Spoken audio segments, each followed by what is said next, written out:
মুহাম্মাদের প্রথমে মিম, আর মসজিদের প্রথমে মিম। আর মুসল্লি যিনি মসজিদে নামাজ পড়বে তার প্রথমে থাকবে মিম। যিনি নামাজ পড়াবেন ইমাম, তার ডিগ্রি থাকবে মাওলানা, তার ডিগ্রি হবে মুহাদ্দিস, তার ডিগ্রি হবে মুফতি, তার ডিগ্রি হবে মুকাম্মাল। তার প্রথমে মিম আর মুহাম্মাদের প্রথমে মিম। গৃহতি নম তরাচিতা নরারিষা বায় সর্বতোপি মা গরিয়সী জন্মভূমি জানিবে চ।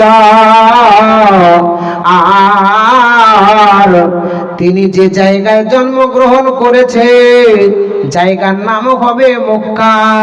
মক্কার প্রথমে মিম, তার নামের প্রথমে মিম। মদিনার প্রথমে মিম, মুহাম্মাদের প্রথমে মিম। লিঙ্গচ্ছেদী শিকাহীন শস্যদারি সে দুষ উচ্চলাপি সর্বভক্ষী ভবিষ্যতি জনম। বাচ্চা মুসলমান যখন বড় হবে খতনা দেওয়া হয়, নাম হবে মুসলমানি। মুসলমানি, এই মুসলমানির প্রথমে থাকবে মিম, মুহাম্মাদের প্রথমে থাকবে মিম। বলুন সুবহানাল্লাহ। এই মসজিদে নামাজের আগে যিনি শাহাদাত আঙ্গুল কানে দিয়ে আজান দেয় এর নাম হলো মুয়াজ্জিন। মুয়াজ্জিনের প্রথমে হবে মিম আর মুহাম্মাদের প্রথমে হবে মিম। আল্লাহ পাকের নবী ইব্রাহিম আলাইহিস সালাম একদিন তার মাকে প্রশ্ন করছে, মা তুমি আমাকে একটা কথার জবাব দাও। বলে বেটা কি জবাব? বলে আমার রবকে মা তুমি একবার আমাকে জানাও গো মা। আমি আসমানের চাঁদ দেখেছি, রব মনে করেছি সে ডুবে গেছে। সূর্যকে রব মনে করেছি, সেও দেখা দিয়ে ডুবে গেছে। এভাবে রাত দিন চাঁদ সূর্য তারা সব কিছুকে পরীক্ষা করলাম, আমার রব খুঁজে পেলাম না। আমার রবটাকে একবার বলো। ইব্রাহিম নবীর মা বলছে, বেটা এই কথা? আরে তোর রব তো আমি। মা ছেলের রব হয়? কি বলেন? মূর্খ মা বলছে, ওরে বেটা প্রশ্ন তোর এই তো, আমি তো তোর রব। নবী ইব্রাহিম বললেন, মা যদি আমার রব তুমি হও তাহলে তোমার রব কে? বলে আমার রব হলো তোর বাপ। তাহলে বাপের রবটাকে মা একবার তুই বল। বলে তোর বাপের নাম বা রব হলো নমরুদ। এবার নবী ইব্রাহিম বলছে, মারে আমার বাপের রব যদি নমরুদ হয়, নমরুদের রব কে? বলে ওটা তো আমার জানা নাই। তাহলে তোর বাপের সাথে সাক্ষাৎ কর, জিজ্ঞাসা কর নমরুদের রব কে। ইব্রাহিম নবী নমরুদের রবের তাল্লাশে খুঁজতে বের হলেন। বাপের সাথে দেখা, নাম হলো তার আজর। গিয়ে বলছে, বাপ আজর বলো নমরুদের রব কে? বলে আমার তো জানা নাই, নমরুদের বাড়ির ঠিকানা দাও আমি যাব। নমরুদের বাড়ির দরজায় চলে গেছে। নমরুদ বের হচ্ছে, বলছে আপনি একটু দাঁড়ান, এটা কি নমরুদের প্রাসাদ? বলে হ্যাঁ ঠিকই ধরেছো। বলে আপনি কি জানেন নমরুদকে? বলে না। বলে নমরুদের রবকে আপনি জানেন? বলে না। নমরুদ নিজেই নিজের পরিচয় গোপন করেছে ইব্রাহিমের ভয়ে। নারায়ে তাকবীর।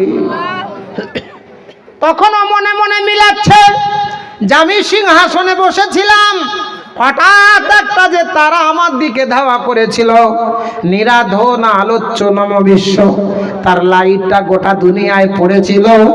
আর আমাকে একজন বলেছিল এর ব্যাখ্যা, যে একজন ছেলে এই পৃথিবীতে আসবে, সে আপনার ধর্মটাকে নষ্ট করে দেবে।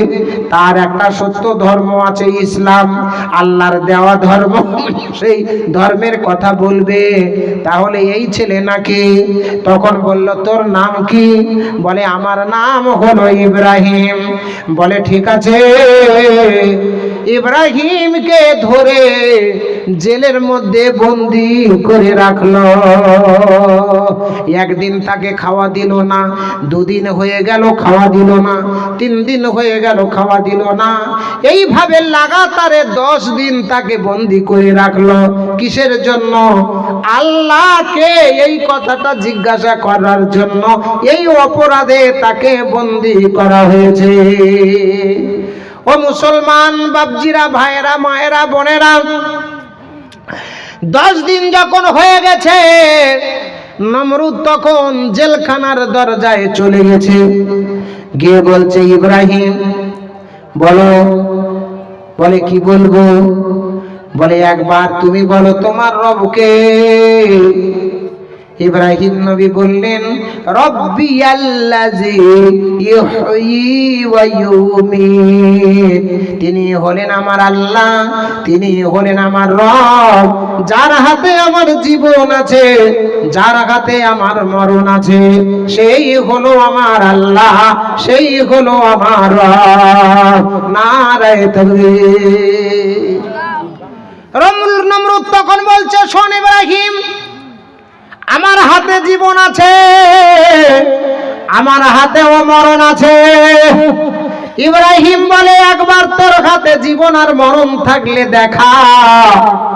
একটা রাস্তায় মানুষ চলে যাচ্ছিল, তাকে ধরে এনে মারতে মারতে মেরে ফেললো। আর একজন বন্দী ছিল, আসামি, অপরাধী, তাকে ছেড়ে দিল। ছেড়ে দিয়ে বলল, দেখ ইব্রাহিম, আমার হাতে জীবন আছে আর মরণ আছে। ইব্রাহিম নবী হেসে বললেন, ওরে নমরুদ, শোন, ফাইন্নাল্লাহা ইয়াতি বিশামসি মিনাল মাশরিকি ফাআতি বিহা মিনাল মাগরিবি। আমার আল্লাহ প্রতিদিন সূর্যটাকে পূর্ব আকাশে উঠায়, পশ্চিমে ডুবায়। তুই যদি আল্লাহ হোস, তুই যদি রব হোস, তুই যদি সৃষ্টিকর্তা হোস, তাহলে তুই আজকের সূর্যটা বিপরীত দিকে উঠে দেখা, পশ্চিম দিকে উঠিয়ে পূর্ব দিকে ডুবিয়ে তুই দেখা, তাহলে আমি তোর কথা মেনে নেব। তখন সেই কাফেরের মাথা নিচু হয়ে গেল, আর কোনো জবাব দিতে পারল না, অপমান হয়ে গেল, লাঞ্ছিত হয়ে গেল। আর এই অপমান সহ্য করতে না পেরে সবাই মিলে প্ল্যান করলো। সবাই প্ল্যান করে তারা ইব্রাহিম নবীকে আগুনের মধ্যে নিক্ষেপ করলো। আগুনের মধ্যে পুড়িয়ে মারবে, আগুনের মধ্যে জ্বালিয়ে মারবে। আল্লাহর কুদরতি, আল্লাহর সেই মহান কুদরতি রহমত তার প্রতি নাজিল হলো। যত আগুন জ্বালায়, আগুন কিন্তু পোড়ায় না। ফারিস্তারা কেঁদে এসে বলছে, ওগো নবী ইব্রাহিম, আপনি যদি বলেন আমাদের অনেক ডেনা আছে, ঝাপটা দিয়ে আগুনকে নিভিয়ে দেব। ইব্রাহিম নবী বললেন, শোনো, আমার আল্লাহ যে আমার এই শাস্তি দেখতে পাচ্ছেন না, আমার আল্লাহ তো অন্ধ না। লা তাখুজুহু সিনাতু ওয়ালা নাউম। আল্লাহ তাআলা ঘুমান না, পান করেন না, তিনি আমার এই শাস্তিটা দেখছেন। আল্লাহ পাকের এই কথাটা খুব ভালো লেগে গেছে। আল্লাহ রাব্বুল আলামিন সাথে সাথে আগুনের উপরে হুকুম জারি করে দিলেন, কুলনা ইয়ানারু কুনি বারদাও ওয়া সালামান আলা ইব্রাহিম। ওরে আগুন, ইব্রাহিমের প্রতি এয়ার কন্ডিশন হয়ে যা। ইব্রাহিমের প্রতি এমন ঠান্ডা হবি না যে ঠান্ডা লেগে যাবে, এমন গরম হবি না যে পশম পড়ে যাবে। এয়ার কন্ডিশন হয়ে গেল। যত আগুন জ্বলে, ইব্রাহিম জ্বলে না। বিসমিল্লাহির রহমানির রহিম।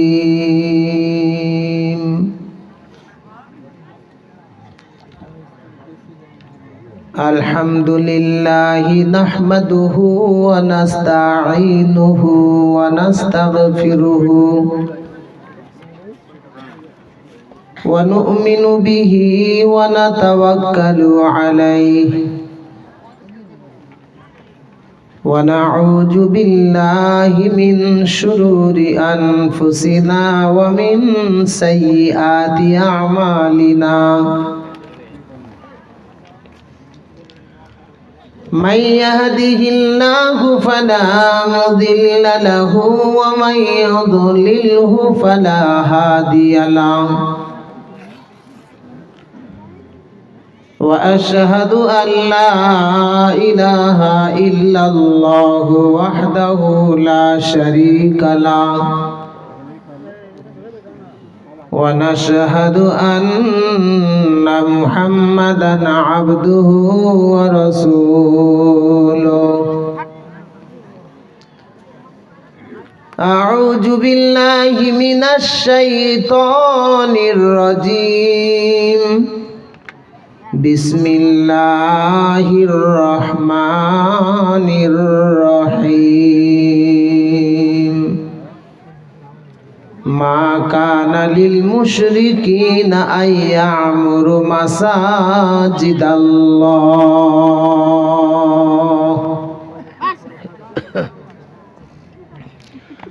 وقال الله تبارك وتعالى وكلامه المجيد والفرقان الحميد بسم الله الرحمن الرحيم وظللنا عليكم الغمام وأنزلنا عليكم المن والسلوى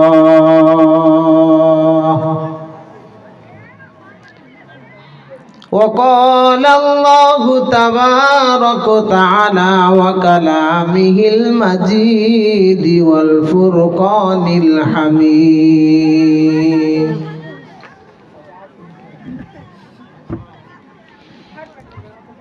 وإذ استسقى موسى لقومه فقلنا اضرب بعصاك الحجر فانفجرت من حسنتا عشرة عينا قد علم كل أناس مشربهم صدق الله العظيم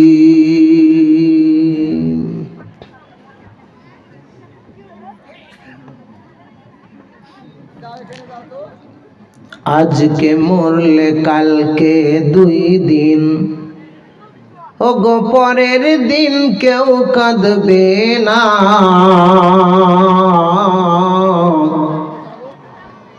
যাদের জন্য করলাম কামাই মরলে তারা চিনবে না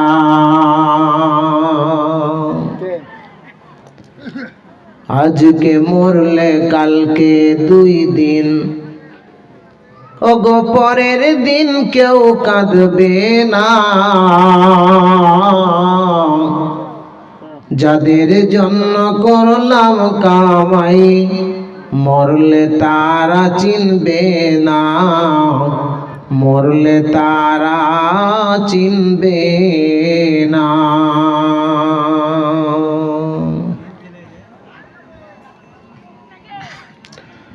থাকতে সময় করো আমল ঈমান করো খাঁটি তোমার আমার শেষ ঠিকানা 3.5 হাত মাটি থাকতে সময় করো আমল ঈমান করো খাঁটি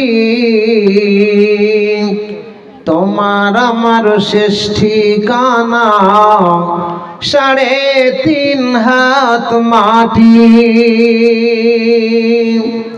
আজকে মরলে কালকে দুই দিন পরের দিন কেউ কাঁদবে না ওগো যাদের জন্য করছো কামাই মরলে তারা চিনবে না যাদের জন্য করছি কামাই, মরলে তারা চিনবে না।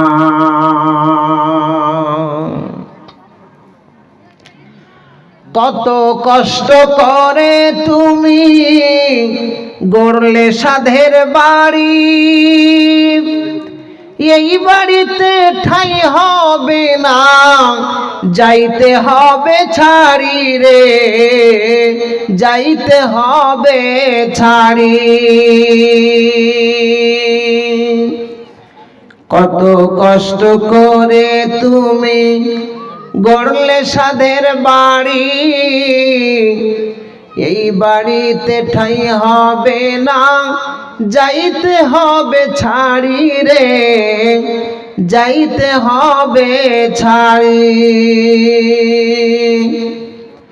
মোহে মায়ায় পড়ে তুমি, ওগো মোহে মায়ায় পড়ে তুমি, রবের বিধান ভুইল না। মোহে মায়ায় পড়ে তুমি, রবের বিধান ভুইল না। পাপ পুণ্যের হিসাব নিবেন একদিন মালিক রব্বানা। ওগো থাকতে সময় করো আমল, ঈমান করো খাঁটি, তোমার আমার শেষ ঠিকানা 3.5 হাত মাটি। আজকে মরলে কালকে 2 দিন, ওগো পরের দিন কেউ কাঁদবে না। যাদের জন্য করলাম কামাই, মরলে তারা চিনবে না। যাদের জন্য করলাম কামাই, মরলে তারা চিনবে না।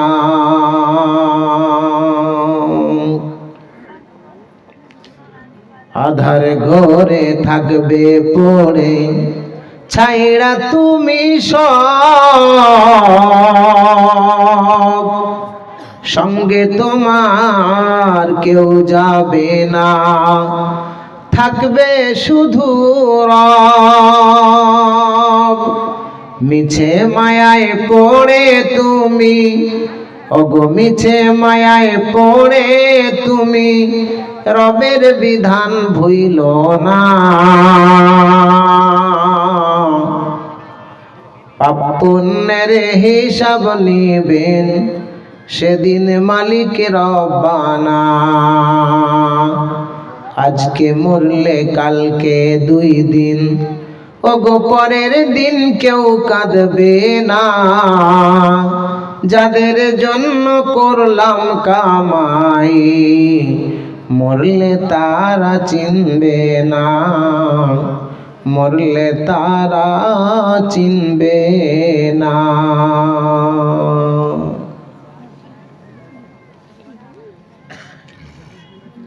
সম্মানিত সভাপতি সাহেব,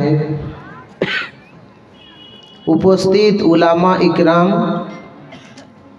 দিনদার মুসলমান ভাইরা, বাবাজিরা, পর্দানিশী মা আমার বোনেরা, প্রথমেই আমি একবার সালাম দিয়েছি, জবাব জোরে পাইনি। সালাম দেওয়া হলো সুন্নাত, জবাবটা হলো ওয়াজিব। আমি আর একবার সালাম জানাচ্ছি, আপনারা জোরে উত্তর দেবেন, আসসালামু আলাইকুম ওয়া রাহমাতুল্লাহি ওয়া বারাকাতুহু।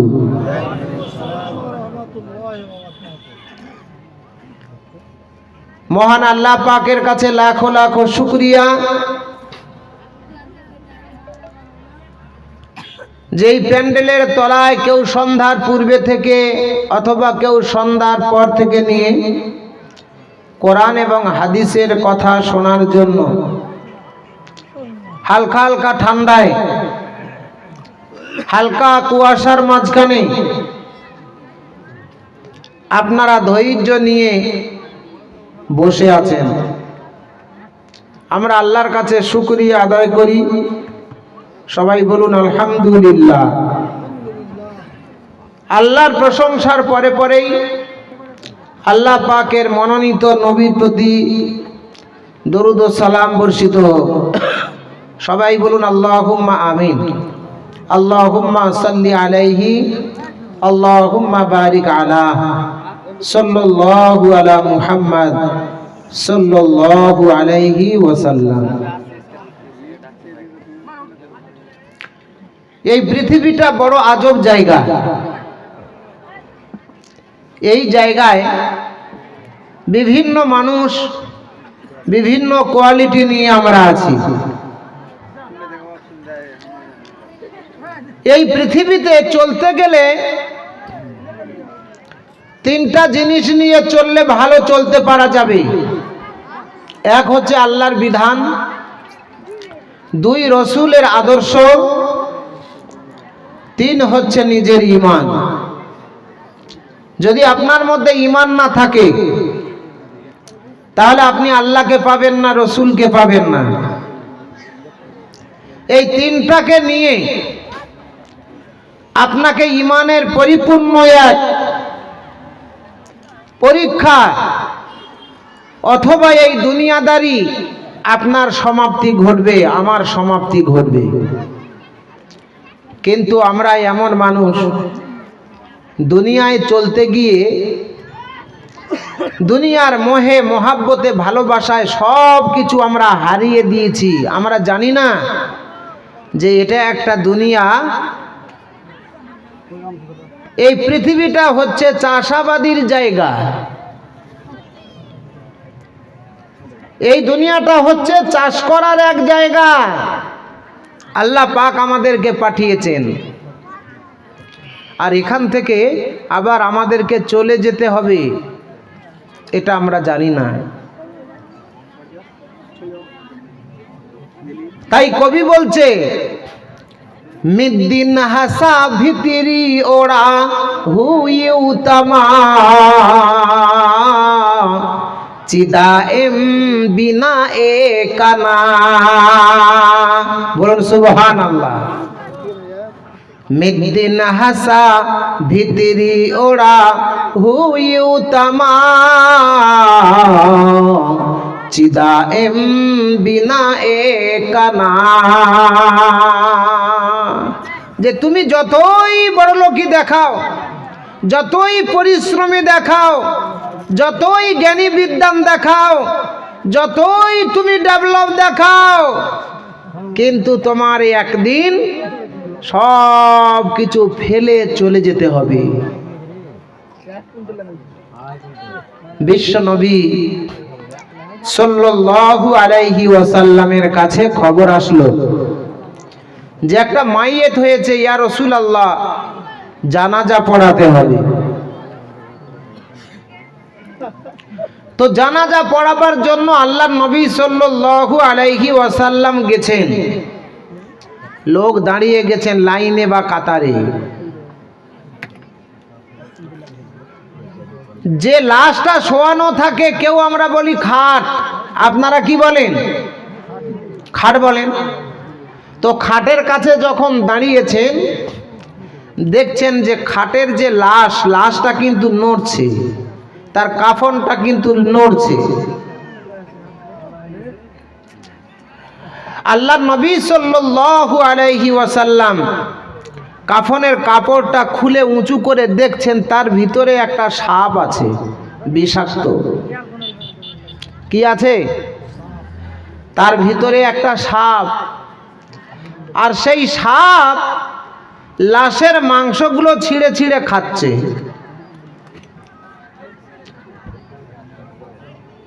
ফাকালা রাসূলুল্লাহি সাল্লাল্লাহু আলাইহি ওয়াসাল্লাম আলা জানাজাতিহি লিয়ুসাল্লি আলাইহি।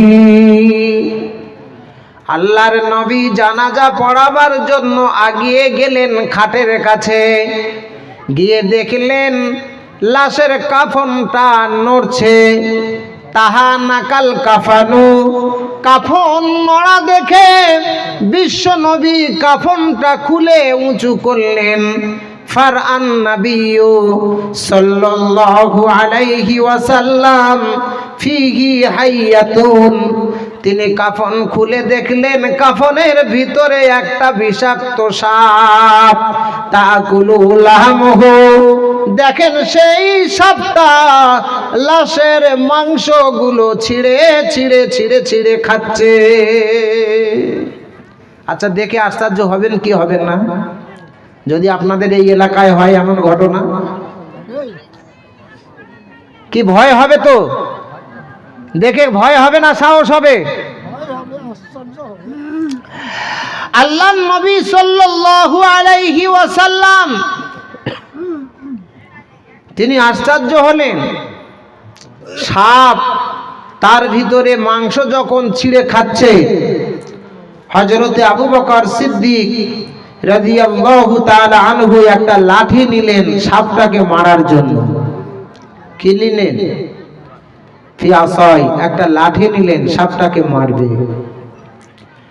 সাপ তখন বলছে, ইয়া আবু বকর লিমা তাদরিবুনি লাইসা লি জামবুন, কোন অপরাধে আপনি আমাকে মারবেন? কোন অপরাধে আপনি আমাকে পিটাবেন? আমার কোনো তো দোষ নেই, আমার কোনো অপরাধ নেই, কোন অপরাধে আমাকে মারবেন? আমার আমি আল্লাহু আন ওয়াজিবাহু ইলা ইয়াউমিল কিয়ামাহ, আপনি মারতে চাইছেন অথচ আমার আপনার আল্লাহ কিয়ামত পর্যন্ত এই লাশের মাংস খাওয়ার জন্য আমাকে দায়িত্ব দিয়েছেন। কে দায়িত্ব দিয়েছেন? কি কথা বলছেন না যে? ঘুম ধরেছে আপনাদের নাকি? নারায়ে তাকবীর! ঘুম ধরেছে আপনাদের? উত্তর টুত্তর যে দেন না। মারতে যখন গেছে সাপ বলছে আল্লাহ আমাকে দায়িত্ব দিয়েছেন এর মাংসটা খাওয়ার জন্য, আর আপনি মারতে চাইছেন আমাকে, কেন মারবেন? হযরতে আবু বকর সিদ্দিক রাদিয়াল্লাহু তাআলা আনহু তিনি বললেন যে এ সাপ, এই লাশটার যে মাংস খাচ্ছ তুমি, এই লাশ বা এই ব্যক্তিটা কোন অপরাধ করতেন যার কারণে তুমি এর মাংস খাচ্ছ আল্লাহর অর্ডারে? সাপ বলছে লাহু সালাসা খসিয়াতিন, তিনটা ভুলের কারণে আল্লাহ এই শাস্তিটা এর জন্য বরাদ্দ করেছেন। কটা ভুল? তিনটা ভুলের জন্য। এক নাম্বার ভুল হলো তারিকুস সালাহ, যখন নামাজের সময় হতো তখন ওই ব্যক্তিটা কাজে ব্যস্ত হয়ে যেত। নামাজের টাইম যখন হয় বস্তা আর একটা কাস্তে নিয়ে ঘাস কাটতে মাঠে চলে যায়। যখন নামাজের সময় হয়ে যায়, বাড়িতে গরু আছে, বকরি আছে, ছাগল আছে, মহিষ আছে, তাদের খাওয়াবার জন্য ব্যস্ত হয়ে যায়। যখন নামাজের সময় হয়ে যায় তখন হয়তো সংসারের কোনো কাজে ব্যস্ত হয়ে যায়, বন্ধু বান্ধবের সঙ্গে আড্ডায় অথবা চায়ের দোকানে অথবা গল্পের আড্ডাতে বিভিন্ন অজুহাতে সে নামাজটাকে অ্যাভয়েড করত। এটাই ছিল তার এক নাম্বার ভুল। দুই নাম্বার ভুল ছিল মানি ও যাকাত।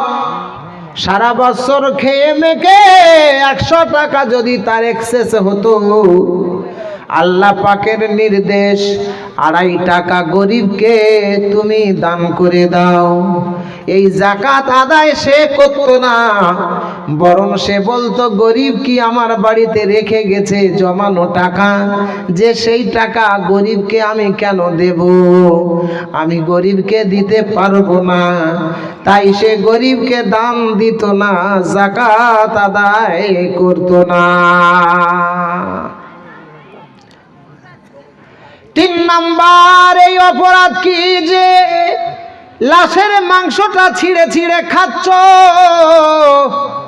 ও সাপ, মানুষ তো মারা গেছে, কবর দিব আমরা, তুমি কেন লাশকে কামড়ে কামড়ে খাচ্ছ?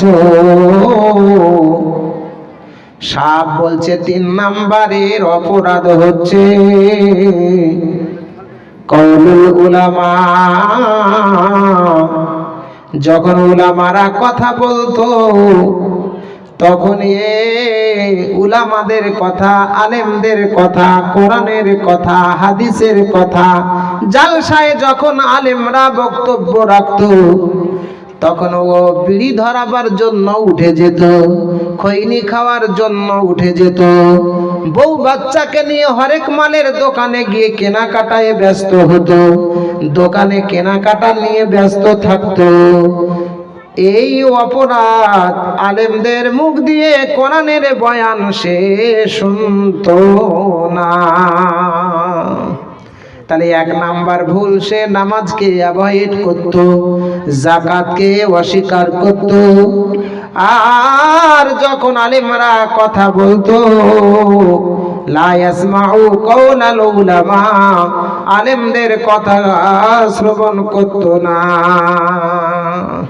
তাহলে যদি আলেমদের কথা আর যাকাত আর নামাজকে উপেক্ষা করে ওই ব্যক্তির ওই শাস্তি হয়, তাহলে বলুন যারা আজকের জালসাতে যারা এসেছেন, প্যান্ডেলে একটু আগে লোক ছিল বেশি, এখন লোক কমে গেছে, 12টা বেজে গেছে, বলে চলো উঠে উঠে পালাই, আর ঘুমানো মনে হয় জীবনে হবে না, বিছানা বুঝি চুরি হয়ে যাবে।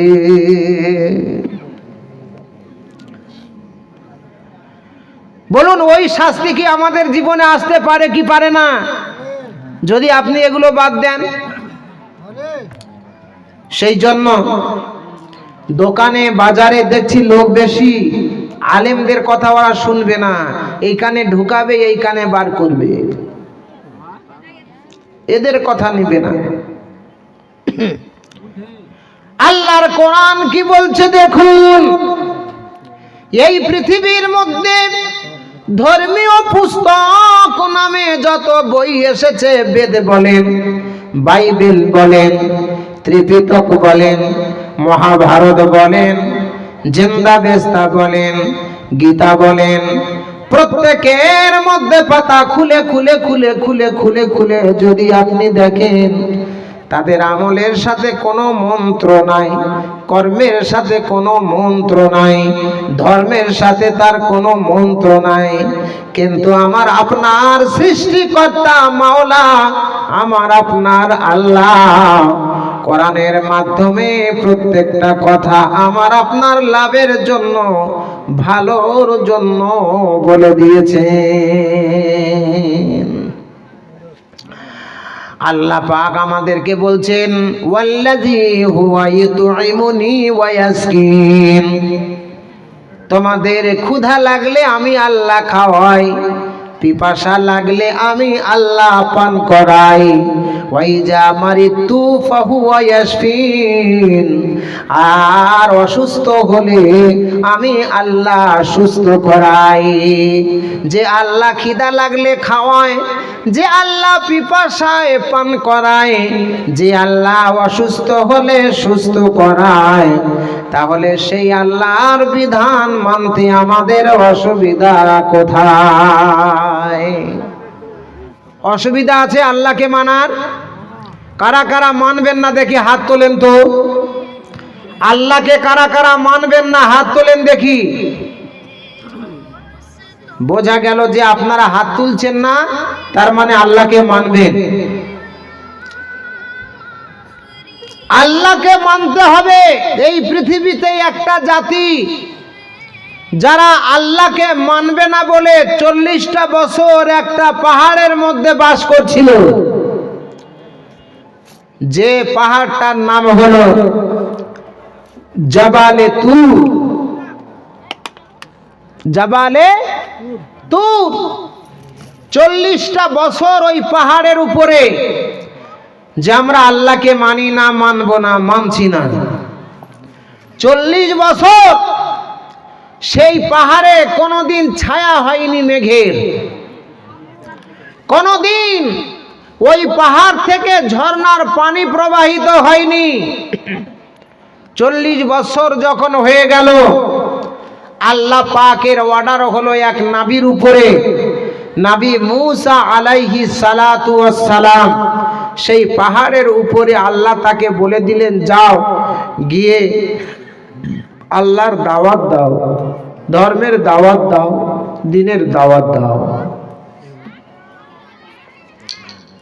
নবী মূসা আলাইহিস সালাতু ওয়াস সালাম তিনি যখন সেই পাহাড়ে গেলেন, আল্লাহ পাক জানাচ্ছেন, হাল আতাকা হাদিসু মূসা ইজ নাদাহু রাব্বুহু বিল ওয়াদিল মুকদ্দাসি তুয়া। তোমরা শোনোনি মূসার সেই ঘটনা, যখন তার রব তাকে ডেকে পাঠাতেন পবিত্র তুয়া পর্বতে। এই তুর পর্বতকে তুয়া পর্বত বলা হয়েছে কোরআনের ভাষায়, সিনাই পর্বত বলা হয়েছে, আরো অনেক ভাবে এই পাহাড়কে অনেক নামে বলা হয়েছে। মূসা আলাইহিস সালাতু ওয়াস সালাম পাহাড়ের উপরে গিয়ে তিনি দাওয়াত দিলেন সেই কওমকে, উবুদুল্লাহ, এক আল্লাহর গোলামি করো, এক আল্লাহর ইবাদত করো, এক আল্লাহর আরাধনা করো। দেয়ার ইজ অনলি ওয়ান আল্লাহ, যিনি হলেন এক এবং অদ্বিতীয়, সেই আল্লাহর ইবাদত করো। ইক্কুম আবুদতিয়ুম একমে ব্রহ্মম, যিনি একজন সৃষ্টিকর্তা, যিনি খালিক, যিনি মালিক, যিনি অদ্বিতীয়, সেই আল্লাহর আরাধনা করো, উপাসনা করো। 40 বছর পর যখন তারা এই দাওয়াত পেল, তারা রাগে গর্জিয়ে উঠল। 40 বছর আমরা পাহাড়ে থাকি, তোমার আল্লাহ কি পারবে মেঘের ছায়া দিতে, যেখানে আমরা কোনোদিন ছায়া পাইনি? তোমার আল্লাহ কি পারবে আমাদেরকে ভালো খাবার দিতে, যে আমরা 40 বছর ধরে কোনো ভালো খাবার খাইনি বা পাইনি? তোমার আল্লাহ কি পারবে যে এই পাহাড় থেকে পানি দিয়ে আমাদের পিপাসা নিবারণ করবে, যা আমরা 40 বছর ধরে পাহাড় থেকে কোনো পানি পাইনি? নবী মূসা আলাইহিস সালাতু ওয়াস সালাম সেই পাহাড়বাসীদের জন্য দোয়া করলেন। কি করলেন? দোয়া করলেন। তাই আল্লাহ পাক জানাচ্ছেন পবিত্র কোরআন মাজিদের মধ্যে, বিসমিল্লাহির রহমানির রহিম, ওয়াযাল্লালনা আলাইকুমুল গামামা ওয়া আনজালনা আলাইকুমুল মান্না ওয়াসসালওয়া কুলু মিন তাইয়্যিবাতি মা রাযাকনাকুম। আল্লাহ পাকের নবী মূসা দোয়া করার সাথে সাথে যে আকাশে মেঘ দেখা যেত না, নিরাধ না আলোচ্য, সব সময় আলো থাকতো, সাথে সাথে আকাশে মেঘে ঢেকে গেল। ওয়ানজালনা আলাইকুমুল মান্না ওয়াসসালওয়া, কুয়াশা যেমন আমাদের মাথার উপর থেকে উড়ে উড়ে পড়ে, পাহাড়িয়া দেশগুলো, বরফের দেশগুলো, তুষারগুলো যেমন ঝরে ঝরে পড়ে, ধনিয়ার দানার মতো এক ধরনের দানা উড়ে উড়ে আল্লাহর কুদরতে পড়তে লাগলো। পড়তে পড়তে তাদের সামনে বড় বড় একটা করে রুটির মতো আকার ধারণ করে চলে আসলো। বিনা টেবিলে, বিনা চেয়ারে, বিনা স্পর্শতে আল্লাহর কুদরতে তাদের সামনে পরিবেশন হয়ে গেল। বলুন সুবহানাল্লাহ। ধনিয়ার দানার মতো ঝুরঝুর ঝুরঝুর করে তুষারের মতো পড়ে, আর একটা করে দানা অটোমেটিক আল্লাহর কুদরতে একটা করে রুটির মতো হয়ে যায়। বিনা টেবিল, বিনা চেয়ারে, বিনা ডাইনিং এ তাদের সামনে ভাসমান অবস্থায় পরিবেশন হলো। সালওয়া নামে কবুতরের মতো এক প্রজাতির পাখি আল্লাহর কুদরতে আসমানে জবাই হয়ে তার চামড়াগুলো, পাখনাগুলো অটোমেটিক উঠে আল্লাহর কুদরতে রান্না হয়ে কষা কষা মাংস, কষা কষা গোশতের ঝোল। যেমন রুটি দিয়ে আমরা এই পৃথিবীর মানুষ খেয়ে থাকি, তেমনি উপযোগী এক রান্না মাংসর কষা তাদের রুটির পাশে বাটিতে ভরে, খরাতে ভরে চলে এসেছে, পেয়ালা ভরে চলে এসেছে। আল্লাহ তরফ থেকে আওয়াজ হলো, কুলু মিন তাইয়্যিবাতি মা রাযাকনাকুম। এই খাবার হলো পবিত্র, আল্লাহ তোমাদের দান করেছেন, এই রিজিক তোমরা খাও। নারায়ে তাকবীর। আল্লাহর কুদরত নাজিল হয়ে গেল, ধনিয়ার দানা রুটি হয়ে গেল। পাখি আল্লাহর কুদরতে জবাই হয়ে তাদের সামনে রান্না হয়ে চলে আসলো। তারা সেই রুটি খেলো, তারা সেই মাংসের ঝোল খেলো, গোশতগুলো খেলো। খাওয়ার পরে বলছে, ও নবী মুসা, এবার পানির প্রয়োজন। তোমার আল্লাহ কি পারবে এই পাহাড় থেকে আমাদেরকে পানি পান করাবে? আল্লাহর নবী মুসা আলাইহিস সালাম আবার দোয়া করলেন, ওয়াইদ ইসতাসকা মুসা লিকওমিহি। নবী মুসা আলাইহিস সালাতু ওয়াস সালাম তিনি দোয়া করলেন, ফাকুল নাদরিব বিআসাকাল হাজার। দোয়া করার পরে আল্লাহর তরফ থেকে অর্ডার আসলো যে আপনি একখানা লাঠি নিয়ে একটা পাথরে আঘাত করেন। বিআসাকাল হাজার ফানফাজারাত মিন হুসনাতা আশরাতা আইনা। তিনি যখন পাথরে লাঠি দিয়ে আঘাত করলেন, সেই পাথরটা 12টা ছিদ্র হয়ে গেল একটা আঘাতে, আর 12টা ছিদ্র দিয়ে ফিচকিরি দিয়ে পানি বের হতে লাগলো। যেমন আমরা মোটরে পানি উঠাই, ছোট ছোট মোটরে বাড়িতে, কেউ টিউবওয়েলের সঙ্গে ফিটিং করে, কেউ মোটরে ফিটিং করে পাইপে ছিদ্র হয়ে 12টা মুখ দিয়ে পানি বেরিয়ে গেল। আল্লাহর তরফ থেকে আওয়াজ এলো, তোমাদের যে এই এখানে বসতির মধ্যে 12টা নেতা বা সর্দার আছে, এক একজন একটা ছিদ্রের কাছে দাঁড়াও, আর তোমাদের কমদেরকে পানি পান করাও। তোমাদের মধ্যে ঝগড়া করবে না, বিবাদ করবে না, মারামারি করবে না। আল্লাহর এই রিজিক তোমরা খাও এবং পান করো। 40 বছর তারা ভালো খাবার পেল না, আল্লাহ তাদের খাওয়ালেন। 40 বছর তারা আকাশের ছায়া পেল না, আল্লাহ তাদের সেই গরম থেকে ছায়া দিয়ে তাদের ঠান্ডা করালেন। 40 বছর তারা পানি পাচ্ছিল না, আল্লাহ তাদের পানি পান করায় তাদের আত্মা ঠান্ডা করালেন। এই সবগুলো খাওয়ার পরে তারা তাও আল্লাহকে মেনে নেয়নি। কত বড় অন্যায়, কত বড় জুলুম, কত বড় মিথ্যাবাদী, কত বড় প্রতারক তারা।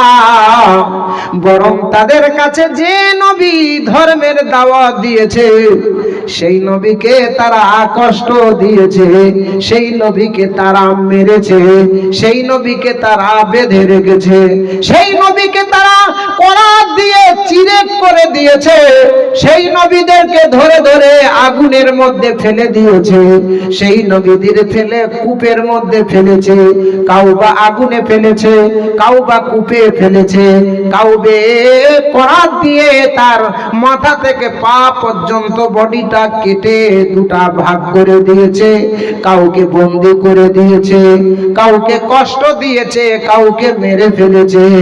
বিভিন্ন প্রসেস পদ্ধতিতে তাদের বদ বুদ্ধিতার কারণে তারা নবীদের প্রতি অত্যাচার করতে ছাড়েনি। তার মধ্যে একজন নবীর নাম আমি বলছি, নবী ইব্রাহিম আলাইহিস সালাম। কোন নবী? ইব্রাহিম আলাইহিস সালাম। তিনি একজন নবী। মায়ের পেটে যখন চলে আসলো, সেই যুগের নমরুদ বলে একজন বেদিন শাসক ছিল, সিংহাসনে বসে বসে বক্তব্য রাখছে। এমন সময় দেখে একটা আকাশের নক্ষত্র খুলে তার দিকে যেন এগিয়ে আসছে। সে ভয়ে অজ্ঞান হয়ে গেছে। তার ভক্তরা সবাই এলো, এসে তার জ্ঞান ফিরালো। বলল, জাহাপানা আপনার কি হয়েছে হঠাৎ? বলল, একত্ব বায় নিরাধনা আলোচ্য নম বিশ্ব ব্রহ্মাণ্ড ওঙ্কারামস্ত গায় পুণ্য পূজ্যতম নম। আমি দেখতে পেলাম একটা নক্ষত্র আমার দিকে আগিয়ে আসছে। এই নক্ষত্র যদি আমার শরীরে পড়ে, আমি যদি পুড়ে মারা যাই, আমি যদি ক্ষতি হয়ে যাই, তাই এই রাজ্যের বড় ক্ষতি হয়ে যাবে। আমি অজ্ঞান হয়ে গেছি। বড় বড় গণকরা ছিল, তারা গণনা করে দেখলো, ও জাহাপানা, এই নক্ষত্র আসলে একটা আসমানের নক্ষত্র না।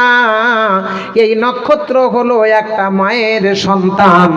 মায়ের পেটে ভূমিষ্ঠ নেবে, মায়ের পেটে সে আসবে, আর এই দুনিয়াতে এসে একটা ধর্ম প্রচার করবে।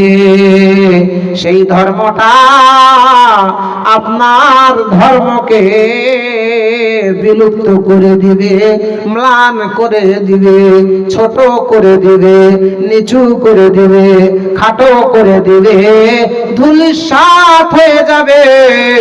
সেই ধর্মের নাম হলো ইসলাম। বলুন সুবহানাল্লাহ। সেই ধর্মটা প্রচার করবে। বলল, তাহলে কি করতে হবে? বলে, এখন থেকে তোমরা পাহারা দাও, যে বাড়িতে মেয়েরা প্রেগনেন্ট হবে, যে মেয়েদের পেটে বাচ্চা আসবে, তোমরা তো বুঝতে পারবে, তখন থেকে তোমরা পাহারা দেবে। যদি বেটা ছেলে জন্ম নেয়, বেটা ছেলেদেরকে তোমরা মেরে ফেলবে। যদি মেয়ে ছেলে জন্ম নেয়, তাহলে মেয়েদেরকে ক্ষতি করো না, রেখে দিবে। প্রতি বাড়ি পাহারা হলো, ছেলেদেরকে মেরে ফেললো। আল্লাহ যাকে বাঁচাবে মারবে তাকে, আর আল্লাহ যাকে মারবে বাঁচাবে তাকে। পারবে? আল্লাহ যাকে বাঁচাবে মারতে পারবে কেউ, আর আল্লাহ যাকে মারবে বাঁচাতে পারবে কেউ? কেউ পারবে না। ইব্রাহিম নবী মায়ের পেটে চলে এসেছেন, ভূমিষ্ঠ হয়েছেন, তাও বুঝতে পারেনি পাহাড়ের এক গুহার মধ্যে একা একা বড় হয়েছেন। মা প্রতিদিন দেখতে যায়, ধীরে ধীরে ছেলে বড় হয়। ছেলে রাত্রে বেলা বেরিয়ে আকাশের চাঁদ দেখে প্রশ্ন জাগে যে চাঁদ বুঝি আমার রব? চাঁদটা যখন সকাল হয়ে যায়, চাঁদ দেখা যায় না, সূর্য দেখা যায়, তখন বলে সূর্যটা আমার রব, আর এই রব বুঝি আর আমাকে ফাঁকি দেবে না। আমাকে দেখা দিয়ে থাকবে। আবার যখন সন্ধ্যা হয় সূর্য দেখা দেয় না, ইব্রাহিম নবী তখন মনে মনে বললেন, চাঁদও আমার আল্লাহ না, সূর্য আমার আল্লাহ না, রাতও আমার আল্লাহ না, দিনও আমার আল্লাহ না, যিনি সর্বভূতে নাম, আসমান এবং জমিনের মাঝখানে যাহা কিছু আছে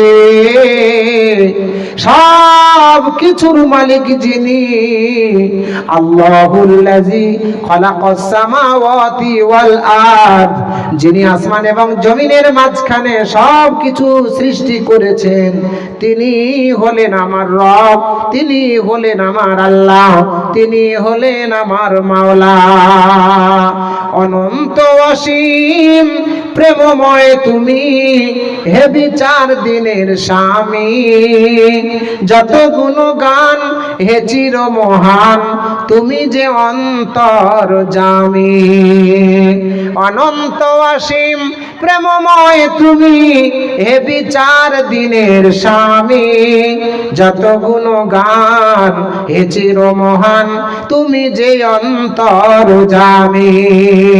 নারায়ে তাকবীর। আপনারা কি বসে বসে আমাকে গাল দিচ্ছেন নাকি গো? হ্যাঁ, যে এত রাত হয়ে গেল আমাদেরকে বসিয়ে রেখে দিয়েছে, কেউ নামাজ পড়তে পড়তে গাল দেয় আমাদের দেশে, বুঝলেন? এক ব্যক্তি নামাজ পড়ে না আর বেটা হচ্ছে আলেম, বেটার বউও আলেম, বলছে শ্বশুর বাবা আপনি নামাজ পড়বেন না, আপনার ছেলে আলেম আর আপনি যদি নামাজ না পড়েন কেমন করে হয়? তো বউকে বলছে, বেটার বউকে, দাও হুজুর পানি দাও। হুজুর পানি নিয়ে নামাজ পড়ছে আর গাল দিচ্ছে সূরার মাধ্যমে। বলে আলাম তারা কাইফা ফাআলা, বিরক্ত করে 12 শালা, আমি নামাজ পড়বো না, তবুও হারাম জাদিরা শুনবে না। আল্লাহু আকবার। তা আপনারাও বসে বসে গাল দিচ্ছেন নাকি? তাহলে আওয়াজ দেন না যে এই গালটা সূরা পড়তে পড়তে দেয়, এটা আমাদের দেশের কথা বলছে। আপনাদের দেশের লোক খুব ভালো, এরা গাল টাল দেয় না। গাল দেয় নাকি? গাল দেয় না। হাসান বিন তব্বা বলছেন, যিনি আল্লাহর রাসূল হবেন, যিনি আল্লাহর হাবিব হবেন, তার নামের প্রথমে থাকবে মিম, দ্বিতব নামং সর্বভূতে নম, মসজিদের প্রথমে থাকবে মিম, মুহাম্মাদের প্রথমে থাকবে মিম, মাদ্রাসার প্রথমে থাকবে মিম, মুহাম্মাদের প্রথমে থাকবে মিম, মাওলানার প্রথমে থাকবে মিম, মুহাম্মাদের প্রথমে থাকবে মিম, মুফতির প্রথমে থাকবে মিম, মুহাম্মাদের প্রথমে থাকবে মিম, মুসল্লির প্রথমে থাকবে মিম, মুহাম্মাদের প্রথমে থাকবে মিম, মুক্তাদির প্রথমে থাকবে মিম, মেহরাবের প্রথমে থাকবে মিম, মাদ্রাসার প্রথমে থাকবে মিম। যে জায়গায় আজকে জালসা হচ্ছে, যে ঘরটার জন্য, নাম হলো মসজিদ। আল মসজিদু বাইতুল্লাহ, মসজিদ হচ্ছে আল্লাহর ঘর। মসজিদ কার ঘর? আল্লাহর ঘর। তাই কবি বলছে, মুহাম্মাদের প্রথমে মিম আর মসজিদের প্রথমে মিম, আর মুসল্লি যিনি মসজিদে নামাজ পড়বে তার প্রথমে থাকবে মিম, যিনি নামাজ পড়াবেন ইমাম, তার ডিগ্রি থাকবে মাওলানা, তার ডিগ্রি হবে মুহাদ্দিস, তার ডিগ্রি হবে মুফতি, তার ডিগ্রি হবে মুকাম্মাল, তার প্রথমে মিম আর মুহাম্মাদের প্রথমে মিম। গৃহতি নমতরা চিতা নরারিসা বায়, স্বর্গতোপি মা গরিয়সী, জন্মভূমি জানিবে চ। আর তিনি যে জায়গায় জন্মগ্রহণ করেছে জায়গার নাম হবে মক্কা। মক্কার প্রথমে মিম, তার নামের প্রথমে মিম, মদিনার প্রথমে মিম, মুহাম্মাদের প্রথমে মিম। লিঙ্গচ্ছেদী শিকাহীন শস্যদারি সে দূষক, উচ্চলাপী সর্বভক্ষী ভবিষ্যতি জনম। বাচ্চা মুসলমান যখন বড় হবে খতনা দেওয়া হয়, নাম হবে মুসলমানি। মুসলমানি, এই মুসলমানির প্রথমে থাকবে মিম, মুহাম্মাদের প্রথমে থাকবে মিম। বলুন সুবহানাল্লাহ। এই মসজিদে নামাজের আগে যিনি শাহাদাত আঙ্গুল কানে দিয়ে আজান দেয় এর নাম হলো মুয়াজ্জিন। মুয়াজ্জিনের প্রথমে হবে মিম আর মুহাম্মাদের প্রথমে হবে মিম। আল্লাহ পাকের নবী ইব্রাহিম আলাইহিস সালাম একদিন তার মাকে প্রশ্ন করছে, মা তুমি আমাকে একটা কথার জবাব দাও। বলে বেটা কি জবাব? বলে আমার রবকে মা তুমি একবার আমাকে জানাও গো মা। আমি আসমানের চাঁদ দেখেছি, রব মনে করেছি সে ডুবে গেছে। সূর্যকে রব মনে করেছি, সেও দেখা দিয়ে ডুবে গেছে। এভাবে রাত দিন চাঁদ সূর্য তারা সব কিছুকে পরীক্ষা করলাম, আমার রব খুঁজে পেলাম না। আমার রবটাকে একবার বলো। ইব্রাহিম নবীর মা বলছে, বেটা এই কথা? আরে তোর রব তো আমি। মা ছেলের রব হয়? কি বলেন? মূর্খ মা বলছে, ওরে বেটা প্রশ্ন তোর এই তো, আমি তো তোর রব। নবী ইব্রাহিম বললেন, মা যদি আমার রব তুমি হও তাহলে তোমার রবকে? বলে আমার রব হলো তোর বাপ। তাহলে বাপের রবটাকে মা একবার তুই বল। বলে তোর বাপের নাম বা রব হলো নমরুদ।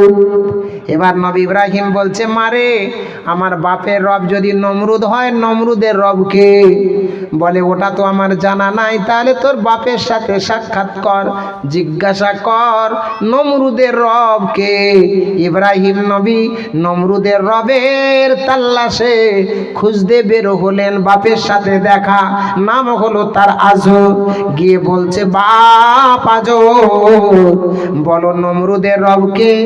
বলে আমার তো জানা নাই, নমরুদের বাড়ির ঠিকানা দাও আমি যাব। নমরুদের বাড়ির দরজায় চলে গেছে, নমরুদ বের হচ্ছে। বলছে আপনি একটু দাঁড়ান, এটা কি নমরুদের প্রাসাদ? বলে হ্যাঁ ঠিকই ধরেছো। বলে আপনি কি জানেন নমরুদকে? বলে না। বলে নমরুদের রবকে আপনি জানেন? বলে না। নমরুদ নিজেই নিজের পরিচয় গোপন করেছে ইব্রাহিমের ভয়ে। নারায়ে তাকবীর। তখনও মনে মনে মিলাচ্ছে, আমি সিংহাসনে বসেছিলাম, হঠাৎ একটা যে তারা আমার দিকে ধাওয়া করেছিল, নিরাধন আলোচ্য নম বিশ্ব, তার লাইটটা গোটা দুনিয়ায় পড়েছিল। আর আমাকে একজন বলেছিল এর ব্যাখ্যা, যে একজন ছেলে এই পৃথিবীতে আসবে, সে আপনার ধর্মটাকে নষ্ট করে দেবে। তার একটা সত্য ধর্ম আছে ইসলাম, আল্লাহর দেওয়া ধর্ম, সেই ধর্মের কথা বলবে। তাহলে এই ছেলে নাকি? তখন বলল তোর নাম কি? বলে আমার নাম হলো ইব্রাহিম। বলে ঠিক আছে। ইব্রাহিমকে ধরে জেলের মধ্যে বন্দি করে রাখলো। একদিন তাকে খাওয়া দিল না, দুদিন হয়ে গেল খাওয়া দিল না, 3 দিন হয়ে গেল খাওয়া দিল না। এইভাবে লাগাতারে 10 দিন তাকে বন্দি করে রাখলো। কিসের জন্য? আল্লাহকে এই কথাটা জিজ্ঞাসা করার জন্য। এই অপরাধে তাকে বন্দি করা হয়েছে। ও মুসলমান বাপজিরা, ভাইয়েরা, মায়েরা, বোনেরা, 10 দিন যখন হয়ে গেছে, নমরুদ তখন জেলখানার দরজায় চলে গেছে। গিয়ে বলছে ইব্রাহিম বলো। বলে কি বলবো? বলে একবার তুমি বলো তোমার রবকে। ইব্রাহিম নবী বললেন, রব্বি আল্লাযী ইউহয়ী ওয়া ইউমীত। তিনি হলেন আমার আল্লাহ, তিনি হলেন আমার রব, যার হাতে আমার জীবন আছে, যার হাতে আমার মরণ আছে, সেই হলো আমার আল্লাহ, সেই হলো আমার রব। নারায়ে তাকবীর। নমরুদ তখন বলছে, শোন ইব্রাহিম, আমার হাতে জীবন আছে, আমার হাতেও মরণ আছে। ইব্রাহিম বলে, একবার তোর হাতে জীবন আর মরণ থাকলে দেখা। একটা রাস্তায় মানুষ চলে যাচ্ছিল, তাকে ধরে এনে মারতে মারতে মেরে ফেললো। আর একজন বন্দী ছিল, আসামি, অপরাধী, তাকে ছেড়ে দিল। ছেড়ে দিয়ে বলল, দেখ ইব্রাহিম, আমার হাতে জীবন আছে আর মরণ আছে। ইব্রাহিম নবী হেসে বললেন, ওরে নমরুদ শোন, ফাইন্নাল্লাহা ইয়াতি বিশামসি মিনাল মাশরিকি ফাআতি বিহা মিনাল মাগরিবি। আমার আল্লাহ প্রতিদিন সূর্যটাকে পূর্ব আকাশে উঠায় পশ্চিমে ডুবায়। তুই যদি আল্লাহ হোস, তুই যদি রব হোস, তুই যদি সৃষ্টিকর্তা হোস, তাহলে তুই আজকের সূর্যটা বিপরীত দিকে উঠে দেখা, পশ্চিম দিকে উঠিয়ে পূর্ব দিকে ডুবিয়ে তুই দেখা, তাহলে আমি তোর কথা মেনে নেব। তখন সেই কাফেরের মাথা নিচু হয়ে গেল, আর কোনো জবাব দিতে পারল না, অপমান হয়ে গেল, লাঞ্ছিত হয়ে গেল। আর এই অপমান সহ্য করতে না পেরে সবাই মিলে প্ল্যান করলো। সবাই প্ল্যান করে তারা ইব্রাহিম নবীকে আগুনের মধ্যে নিক্ষেপ করলো। আগুনের মধ্যে পুড়িয়ে মারবে, আগুনের মধ্যে জ্বালিয়ে মারবে।